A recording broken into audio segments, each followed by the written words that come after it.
aya motor bade nyebrang karena rel kereta. Pas dina rel kereta mogok motorna teh, datang kereta waktu harita pas mogokna langsung dihantam ku kereta, eta motor digiles, motorna digiles ku kereta teu kapejet, jalmina kumaha ibu ngaceleng salamet. Tak kitu can waktosna mah sanajan kalindes kereta aya we jalan salametna gitu ari can waktosna. Aya nu nuang baso ibu maot pan naon sababna basona melag tuh, lamun tas waktosna mah pasti ibu. Anu pangsuksesna mah jalmi anu husnul khotimah sae panungtungan. Ta pertarosanana kumaha supaya urang husnul khotimah? Panungtungan anu sae nyaeta hadiah ti Allah pikeun jalmi anu setiap waktuna ngalakukeun kasaean. Janten saleureusna mah sederhana ibu, hoyong husnul khotimah sing sae we pada melanjeng laku lampah urang. Kanggo naon urang sagala dipuji, sagala dihormat, tapi maotna suul khotimah. Naon hartosna gelar pangkat jabatan pujian jeung sajabana tapi gelar akhirna suul khotimah. Nah supaya diri orang husnul khotimah teras we urang teh dina jalan anu sae.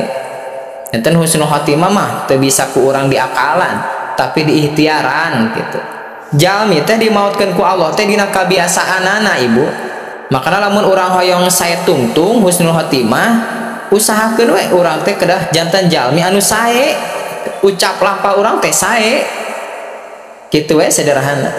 Dina obrolan ulah sagala diobrolkeun angin obrolan anu sae.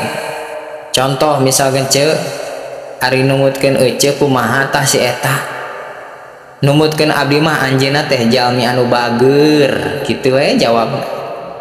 Ceuk saha eta jawab bager puguh koret oge misalkan sanes koret ece urang we anu ngarep-ngarep hayang dibere gitu we sae we nyarios teh gitu. Tapi manehna katinggal jarang kapangaosan bisa jadi can gaduhan acuk nu sae pikeun kapangaosanana boa meureun ngadangukeun ngaosna dina YouTube tapi manehna teh sok kagoreng ece boa teu kahaja nyariosna seueur urang. Ih puguh ngahaja abdi ngadangu serius manehna teh nyarioskeun ece, berarti si eta teh ngajadikeun jalan kanggo abdi supaya abdi bisa ngomean diri anu can sae dina diri abdi gitu.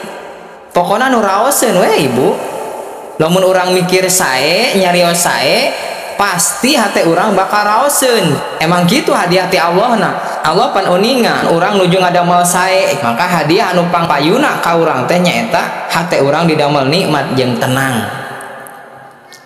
Sawangsuna lamun hate urang hareudang teu geunah teu raos wae ta eta teh alarm ti Allah ibu, ciri ti Allah yen aya hiji perkara anu salah anu dilakukeun ku urang gitu.